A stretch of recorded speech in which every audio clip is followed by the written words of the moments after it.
Hello, welcome back to my channel Madhumita Dham এন্টারটেনমেন্টে সবাইকে স্বাগত। আশা করছি তোমরা সবাই খুব ভালো আছো। ওই দেখো দূরে পাহাড়টা দেখা যাচ্ছে। এই ট্রিপে আমাদের প্রথম পাহাড় দর্শন তোমাদের সাথে শেয়ার করে নিচ্ছি। এবার আমরা চলে এলাম শিবেশ্বরী মন্দির। এখন আমরা পুজো দেবো না, আমরা ট্রিপটা করে যদি ভালো করে ফিরতে পারি তাহলে আমরা এই মন্দিরে পুজো দিয়ে উঠবো। তো চলো সঙ্গে থাকো, দেখতে থাকো। খুব খারাপ অবস্থা, চুল টুল পুরো সাদা হয়ে গেছে। তোমাদের সাথে শেয়ার করতে পারছি না, কারণ মাম্মামকে ধরে বসতে হচ্ছে। বুঝতেই পারছো বাইকে করে আসছি, তো মাম্মামকে ধরে বসতে হচ্ছে। আর এক জায়গায় দাঁড়ালাম, এখন একটু হল্ট নিলাম। 2.5 ঘন্টা দীপমান ড্রাইভ করলো, আর 2.5 ঘন্টা বাকি আছে আমাদের। তো এক জায়গায় দাঁড়ালাম চা খাবো বলে। আর পিঠে যে ব্যাগটা নিয়েছিলাম ওই ব্যাগটা আর নিতে পারছি না, ওর মধ্যে সব খাবার দাবার ছিল, মানে আছে আর কি, কেক বিস্কিট ওয়েফার্স টোফার্স এগুলো সব রয়েছে। তো এইগুলো বললাম, ওই একটা ছেলে ছিল বাধা লোকে দিয়ে। তো মাম্মাম চলে এসছে, হ্যালো করে দাও। তো এবার একটা দোকানে এলাম, একটু চা খাবো, কফি পাওয়া যাচ্ছে না এখানে, একটু চাই খাই। তো আমরা ওই ব্রেকফাস্টে তোমরা দেখলে, তারপর আমরা এখন এখানে দাঁড়ালাম, কারণ আমার পিঠের ব্যাগটা প্রচণ্ড ভারী হয়ে গিয়েছিলো, সেটা বাধ্য হলো। আর এটা হচ্ছে 20 মাইল, এখানে আমরা দাঁড়ালাম একটু চা কফি খাওয়ার জন্য। মিনওয়াইল দীপমানের একটা অফিসের কাজও ছিল, সেটাও করছিল। আর মাম্মামকে দেখো, আমার সোনামাটার জন্য এই হেলমেটটা কেনা হয়েছিল, আর এই হেলমেটটা তখন ক্যারিও করা হয়েছিল এই পারপাসেই। তো তিস্তা দেখো, এটাকে বলে গ্লোবাল ওয়ার্মিং, মানে জল শুকিয়ে গেছে। আমি দীপমানকে জিজ্ঞেস করলাম, এটা কী রে? দীপমান বলে এটা তো তিস্তা। আচ্ছা, দেখো অবস্থাটা, মানে তোমরাও দেখে নিশ্চয় অবাক হচ্ছ।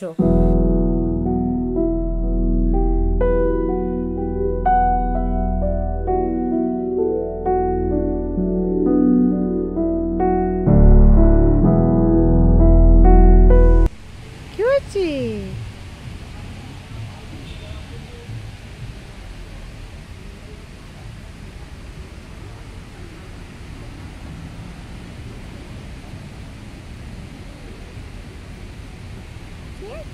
মজা পাচ্ছ মাম্মাম?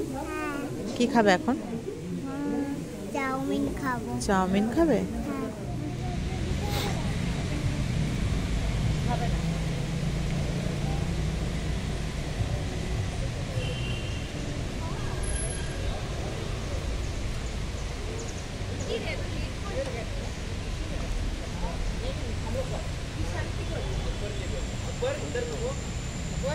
খাচ্ছে তো, খাবে খাবে।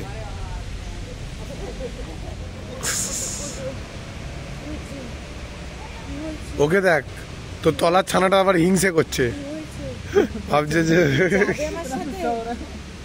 যাবে আমার সাথে।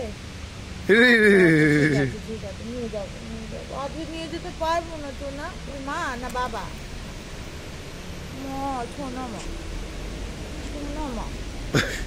তো তুমি যা, ও যাবে ও যাবে ও যাবে যাবে ওদের সাথে। পায়ে ব্যথা, ওর পায়ে ব্যথা, হ্যাঁ পায়ে ব্যথা। কেন খাবে না? খাবে না? খাবে না? পায়ে ব্যথা, তুই ওই জায়গাটা ধরেছিস, রেগে গেছে, হাতে ধরেছি, দেখিস পায়ে যেন না লাগে। এমনি ওই পাটা পুরো ভেঙে গেছে মনে হয়। ওই যে ডাকছে, চলে যাও। ওর নাম কি? লুসি। লুসি কিচ্ছু করে না মাম্মাম, ডগই সব থেকে ভালো হয়।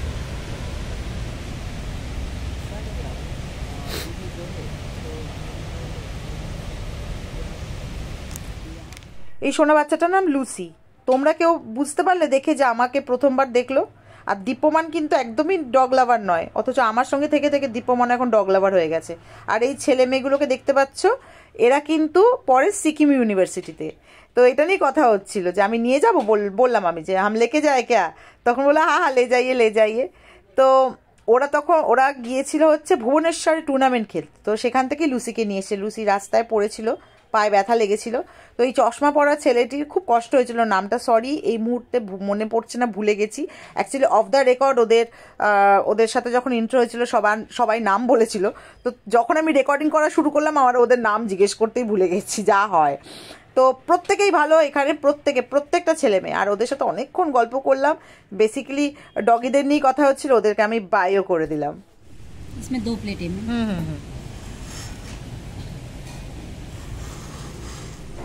দারুণ খেতে চাউমিন। আর এটা কি জানো, এটা ক্রিসপি হানি চিকেন, অসাম। আমরা অনেক দেরি করে বেরিয়েছিলাম, শিলিগুড়ি থেকে রওনা দিয়েছি। তার মধ্যে আমাদের দিদি জ্যামের সাথে দেখা হওয়াতে আমরা ব্রেকফাস্ট করেছি, আরও লেট হয়েছে, পেট্রোল ভরিয়েছি, 20 মাইল এক জায়গায় দাঁড়িয়ে চা ফা খেয়েছি। আমার একটা ছোট্ট অফিসের কাজ ছিল, সেটা কমপ্লিট করেছি। তো যাই হোক, তখন বাজে 4:10, প্রায় এখানে তখন সন্ধে হয়ে এসছে, এখন তো অন্ধকারই হয়ে গেল। তো আমরা একটা ডেনজং ধাবা অ্যান্ড রেস্ট্রো এই জায়গাটায় দাঁড়িয়েছি। এটা মাজিতার বলে একটা জায়গা, আর মোটামুটি 39-37 কিলোমিটার এরকম আছে বাকি। এই আমাদের গাড়ি রেস্ট নিচ্ছে গ্যাংটক পৌঁছতে। তো এখানে আমার একটু ওয়াশরুমেও যাওয়ার ছিল, তো আমি এখানে দাঁড়িয়েছি। সুন্দর একটা পরিবেশ, আকাশটাও একদম পুরো লালচে হয়ে গেছে, বিউটিফুল একটা অ্যাটমসফিয়ার। এবার বাকি পাহাড়টা আমাকে একটু অন্ধকারেই চালাতে হবে, একটু সেফলি চালিয়ে আসছি। ইন দ্য মিন টাইম একজন বাইকার ডবল ক্যারি করছিল, পড়েও গেল, সেটাও চোখের সামনে দেখলাম। বা থ্যাঙ্কস টু দ্য অলমাইটি যে আমার এখনো কিছু সেরকম বিপদ হয়নি, বউ বাচ্চা নিয়ে যাচ্ছি, না হওয়াটাই ভালো। তো এখানে এসে একটুখানি ওই বলে না যে যেতে যেতে একটু রেস্ট নেওয়া, তো এখানে এসে একটু রেস্ট নিচ্ছিলাম। তো সেখানে দাঁড়িয়ে বললাম তাহলে কিছু স্ন্যাক্স জাতীয় খাওয়া যাক। স্ন্যাক্স জাতীয় আমরা এখানে এই যে বাবা চেটে পুটে সব সাফ করে দিচ্ছে, এত ভালো হয়েছে। চাউমিন আর ক্রিসপি চিলি হানি চিকেন, ওটাও শেষ। হ্যাঁ, যাওয়ার পথে যদি কেউ রংপো পেরিয়ে একটুখানি গেলি, রংপো পেরিয়ে ওই খুব জোর হলে 1-1.5 কিলোমিটার মধ্যে মাজিদার, এখানটাই ডেনজং ধাবা অ্যান্ড রেস্ট্রো। ডেনজং এটা খুব পপুলার নাম, এখানে একটা ক্যাসিনো আছে ডেল্টিং ডেনজং বলে, তো ভালো বেশ। এখানে এই খেয়ে দিয়ে এবার আমরা রওনা দেবো। এই যে আমাদের ব্যাগপত্র, হেলমেট ফেলমেট সব রাখা। দেখি আমি আর একটা চিকেন পিস খাই। অবশ্যই, এটা তোর জন্য রেখেছি। ওটা অত গোটাটা আমি পারবো না।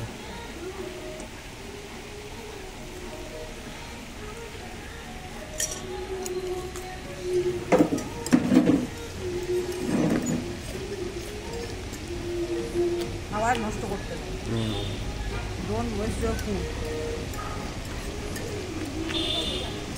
সেই জন্য এই কি পেট, এটা আরো বাড়াবাড়ি করছে, টেবিল থেকে তুলে খাচ্ছে, বলছে ওয়েস্ট করতে না, মানে এতটাই ওয়েস্ট করতে না, তুলে তুলে খাচ্ছে টেবিল থেকে তুলে। না, টেবিল থেকে তুলে খেলো না মা, ছেড়ে দাও, কমপ্লিট হয়ে গেছে।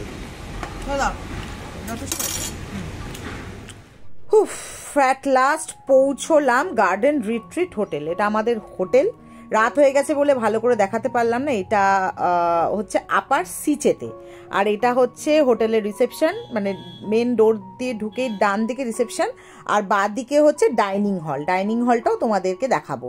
তো দেখো এই ডাইনিং হলটা ঠিক এরকম, খুব সুন্দর দেখতে, ছোট্টর মধ্যে। আর ডাইনিং হলের ক্যাপাসিটিও বেশ অনেকটা, কিন্তু মানে ছোট বলে এটা ভেবো না যে একদম ক্যাপাসিটি কম, ক্যাপাসিটি কিন্তু অনেকটা।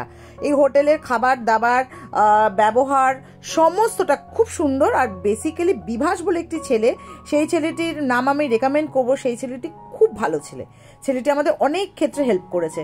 তো এটা হচ্ছে আমাদের 3rd ফ্লোরের রুম 304। এখানে যেহেতু লিফট নেই, সিঁড়ি দিয়ে উঠে পড়লাম। উঠে এটা হচ্ছে আমাদের রুম। এখানে দীপ্যমান দাঁড়িয়ে আছে। এখানে দেখো সামনে হচ্ছে একটা টেবিল, টি টেবিল, দুদিকে দুটো চেয়ার, এটা আমাদের বেড। আর এখানে হচ্ছে দুটো bed side table, reading light বলতে পারি, কুশন টুশন তো ডেকোরেট করাই আছে। আর এটা আমার সব থেকে ভালো লেগেছে রুমের মধ্যে এই আঁকাটা, মানে এই সব মানে ধরনের জিনিসপত্র থাকলে না রুমটা যেন অন্যরকমেরই গ্ল্যামার চলে আসে, তাই না? তো এটা হচ্ছে জানলা। এখানে সকাল হয়, মানে সকাল নেই, সেই জন্য তোমাদেরকে জানলাটা খুলে দেখাতে পারলাম না। আর এটা একটা কাবার্ড, কাবার্ডের নিচে অনেকটা ফাঁকা স্পেস আছে। আর এই জানলাটা বন্ধ, আর রাত হয়ে গেছে বলে তোমাদেরকে সরি শেয়ার করতে পারলাম না। না হলে দিনের বেলা হলে না ডেফিনেটলি তোমাদের আমি খুলে জানলাটা খুলে অন্তত শেয়ার করতাম যে বাইরের দৃশ্য। তো বাইরের দৃশ্যটা পরের দিন সকালবেলা ফ্যান্টাস্টিক ছিল, সেটার জন্য তোমাদের পরবর্তী ব্লগের জন্য ওয়েট করতে হবে। তো এবার আমি দেখো এখানে দরজাটা খুলে দিচ্ছি, এখানে একটা ব্ল্যাঙ্কেট রাখা আছে, কিছুই নেই, ব্ল্যাঙ্কেট রাখা আছে, আর ব্ল্যাঙ্কেটটা গায়েও দিইনি আমরা, ও জাস্ট মানে যেরকম সেরকমই পড়েছিল ব্ল্যাঙ্কেটটা। আর এখানে আমরা আমাদের জামা কাপড়, মামামের জামা কাপড়, আমাদের জামা কাপড়, সমস্ত জামা কাপড় রেখেছি, আর নিচে রেখেছিলাম আমাদের হেলমেটগুলো, কিন্তু এখনো মানে ঢুকেছি তো জাস্ট, এখনো প্লেস করা হয়নি, সেই জন্য হেলমেটগুলো এই টেবিলের ওপরই রেখে দিয়েছি। আর এখানে টি কেটল আছে, এখানে চা কফি যা হয় আর কি, টি ব্যাগ, তারপরে সুগার, এগুলো সব দেওয়া ছিল। আর এখানে আমি এখানে ওপরে একটা নাইট কি বলবো এটাকে, নাইট ল্যাম্পই বলতে পারি, বা ল্যাম্প শেড বলতে পারি, তো ল্যাম্প শেড ছিল। আর এখানে এরকম একটা টেবিল ছিল দেখতে, আর এইখানে টিভিটা আছে, টিভিটা আমি তো দেখিনি, মানে দীপমান 2-3 বার চালালো মাম্মামের জন্য, মাম্মাম বললো টিভি দেখবো, তো অ্যাজ ইউজুয়াল যখন চালানো হলো মাম্মাম বললো না দেখবো না। তো এবার চলো বাথরুমের ট্যুরটা করিয়ে দিই, মামার জন্য দাঁড়িয়ে আছে যে কতক্ষণ আমি বাথরুমের ট্যুরটা করাবো আর ওকে ফ্রেশ করাবো। এবার চলো বাথরুমের ট্যুরটা আমি করিয়ে দিই। তো এইটা হচ্ছে বাথরুম, এখানে আর নতুন করে কিছু বলবার নেই, তোমরা দেখে নাও, এখানে গিজার ফিজার সবই ছিল, আর খুবই ভালো হোটেল। আমি আবার বলবো, আমি যদি আবার কোনোদিন গ্যাংটকে যাই চেষ্টা করি ওই হোটেলে থাকার।